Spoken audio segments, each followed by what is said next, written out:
अस्सलाम वालेकुम एवरीवन। जैसे कि आप वीडियो में देख रहे हैं, ये एब्डोमेन है और उससे जो चीज़ बल्ज हो रही है इसको हम इंसिशनल हर्निया का नाम देते हैं।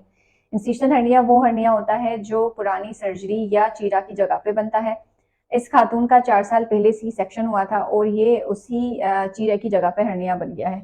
ये ख़वातीन में बहुत ही कॉमन इशू है और इसकी क्या वजूहात होती हैं। अगर पोस्ट ऑपरेटिव इन्फेक्शन होता है, यानी ऑपरेशन के बाद इन्फेक्शन होता है और जिसकी वजह से ज़ख़म वक्त पे भरता नहीं है, मसल्स के अंदर वीकनेस आ जाती है और हर्निया बच जाता है। उसके अलावा ख़वातीन को या खातून को कुछ इस तरह की बीमारियां लाहिक हैं जिसमें वक्त पर ज़ख़म नहीं भरता, मसलन कनेक्टिव टिश्यू डिसऑर्डर्स जिसको बोलते हैं, या अगर खातून को शुगर है तो हर्निया बनने के चांसेस बढ़ जाते हैं। सेकंड जो मोस्ट इम्पॉर्टेंट फैक्टर है वो है सर्जन की टेक्निक और उसने कौन से धागे का इस्तेमाल किया है। तीसरे नंबर पे हमारे पास आता है कि ऑपरेशन के बाद खातून को कौन सी पेचीदगियों का सामना करना पड़ा है। मसलन अगर उसको मुसलसल कब्जियत रही है, पेशाब के मसले मसाइल रहे हैं, या उसने भारी भरकम वजन उठाया है, तो उसमें हर्निया बनने के चांसेस बढ़ जाते हैं। एहतियाती तदाबीर क्या होंगे। आपने ऑपरेशन के 3 महीने तक आपने भारी भरकम वजन नहीं उठाना।